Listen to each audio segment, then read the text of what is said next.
एक मजदूर जब सुबह से शाम तक मजदूरी करता है तब जाके उसे 500 रुपये मिलते हैं। अब किसी मजदूर को ऑफर मिल जाए कि आप अभी चंद घंटों के लिए काम के लिए 2000 रुपये मिलेंगे, वो भी सिर्फ कुछ ही देर के काम के लिए, तो दरअसल कोई भी मजदूर तैयार हो जाएगा। दरअसल उत्तर प्रदेश का एक इलाका है बलिया, उसी का मानियत एक इलाका है। वहां के एक मजदूर से ये कहा जाता है कि थोड़ी देर के लिए आपको 2000 रुपये मिलेंगे, क्या तुम मेरे साथ चलोगे? मजदूर पूछता है कि आपको मतलब मुझे चलना कहाँ है?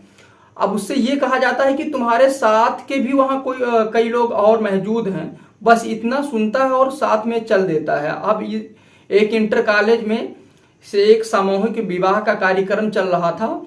उस विवाह समारोह में 568 दुल्हन आई थी। दुल्हन तो पहुंच गई जाती है 568, लेकिन जो दूल्हे होते हैं वो बहुत कम हो जाते हैं। ऐसे में ये स्थिति आ जाती है कि अब दूल्हा कहाँ से लाया जाए, क्या किया जाए, तो बहुत बड़ी मजबूरी खड़ी हो जाती है उन्हें। अब ऐसे में उन्हीं मजदूरों को वहां ले जाया जाता है और बुलाया जाता है, इनका होता है।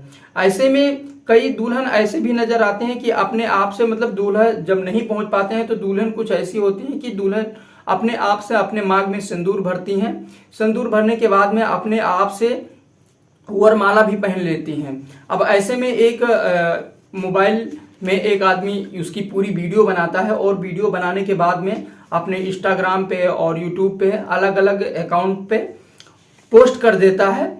बस यहीं से पूरा शोर मच जाता है जी, ये कहानी, ये समारोह कैसा चल रहा था, ये विवाह कैसा चला। दरअसल यहाँ तक का तो ठीक था, अगर कोई ऐसी गड़बड़ करता है कुछ पैसे पाने के लिए, थोड़े से पैसे पाने के लिए, मगर आज की जो सच्ची घटना है वो थोड़ी अलग हो जाती है।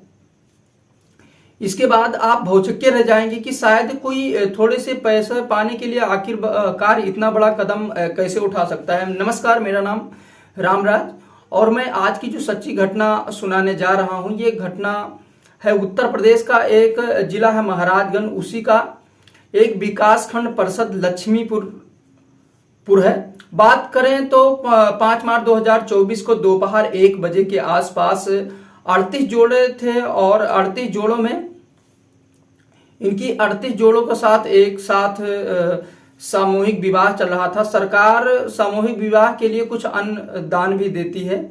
अब इन 38 जोड़ों का सामूहिक विवाह किया जा रहा था तो कई अधिकारी भी मौजूद होते हैं, आसपास के कई नेता भी मौजूद होते हैं। इसी बीच में एक व्यक्ति जो वहां पे खड़ा होता है वो इसकी पूरी वीडियो बना लेता है और वीडियो बनाने के बाद में इंस्टाग्राम पर अपलोड कर देता है। अपलोड करने के समय उस पर ये टाइटल में लिखता है, ये कहते हुए कि मुख्यमंत्री योगी आदित्यनाथ कितना अच्छा काम कर रहे हैं कि गरीबों की शादियां इस तरह से करवा रहे हैं जिससे गरीबों को बहुत राहत मिलती है। ये खबर ज्यादा कुछ वायरल हो जाती है और वायरल होते होते ये गांव तक पहुंच जाती है। दरअसल गांव होता है कजरी और दूसरा गांव होता है लेहड़ा।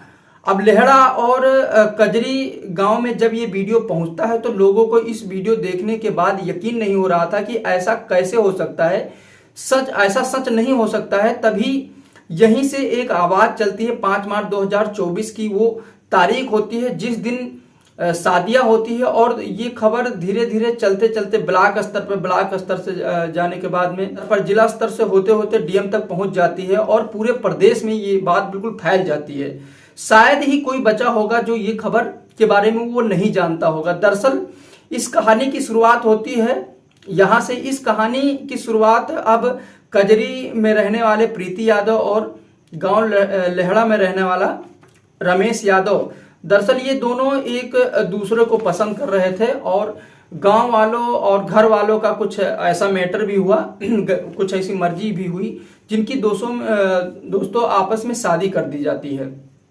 शादी होने के बाद में लड़का जो रमेश यादव होता है वो किसी काम करने, मेहनत मजदूरी करने बाहर निकल जाता है, बाहर जाता है कमाने के लिए। इसी बीच में किसी ने बताया मुख्यमंत्री योगी आदित्यनाथ द्वारा एक योजना सन 2017 में है जिसकी सामूहिक विवाह के बाद दुल्हन को कुछ नगद रुपए मिलते हैं, साथ में उसे कुछ घरेलू सामान भी मिलते हैं। जो जब ये बात सुनी जाती है तो प्रीति कहती है कि भाई हमारी तो शादी हो गई है, हम इस योजना का लाभ तो नहीं उठा पाएंगे। जब तक में इसमें कोई बिचौलिया होता है, बिचौलिया कहता है कि जो दलाल होता है ये प्रीति यादव को इस तरह से लालच देता है कि आप आपकी शादी हो गई है, उससे कोई लेना देना नहीं है। बस आपको उस समारोह में चलना है, बस आपको 7 फेरे लेना है, वो भी किससे? अपने होने वाले पति से। तो मतलब शादी करनी है, आपकी हो जाएगी, कोई दिक्कत नहीं है। आप प्रीति बोलती है, इसलिए इसमें करना क्या होगा? तो बिचौलिया बोलता है इसके लिए आपको ऑनलाइन आवेदन करना होगा। अब शादीशुदा प्रीति यादव ऑनलाइन आवेदन किया, और दूसरी तरफ वो जो इनका हस्बैंड होता है रमेश, वो भी ऑनलाइन आवेदन की पूरी प्रक्रियाएं हो जाती हैं। अब पूरी प्रक्रिया होने के बाद में शादी की तारीख 5 मार्च 2024 की तय हो जाती है, और इसके लिए स्थान तय किया जाता है विकास खंड लक्ष्मीपुर। अब जोड़ों को शादी के लिए बाकायदा मंडप बनाया जाता है, और मंडप सजने के बाद में इंतजार किया जा रहा था दूल्हे और दुल्हन आ जाएं तो शादी की प्रक्रिया शुरू हो जाए। दो पंडित जी आते हैं। एक पंडित का काम था मंत्र पढ़ना, और दूसरे पंडित का काम था मंत्र का जो दिशा निर्देश देना। और सामूहिक विवाह में कई तरह के अर्चनाएं होती हैं, इस अर्चनाएं में मतलब भाग लेना।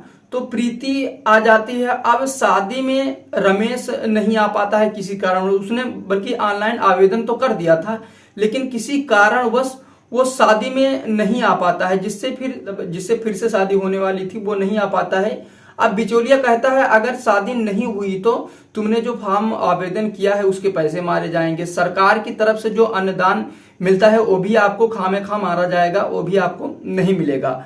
अब कुछ करना चाहिए, दूल्हे कहाँ से लाया जाए, इस बात को लेकर बहुत बड़ी समस्या बन गई थी। दूल्हे प्रीति के पास में एक खड़ा होता है लड़का, उसका नाम था कृष्णा, जो कि प्रीति का बिल्कुल सगा भाई होता है। अब बिचौलिया की उस पर नजर पड़ती है, और भाई उससे कहता है कि भाई थोड़ी देर की बात है, ये लो कपड़े, ये लो सेहरा, ये लो टोपी, आप पहन के और आराम से आइए, दुल्हन मतलब अपनी बहन के बगल में बैठ जाइए, और 2 घंटे की बात है, इसके बाद हम घर चल पड़ेंगे।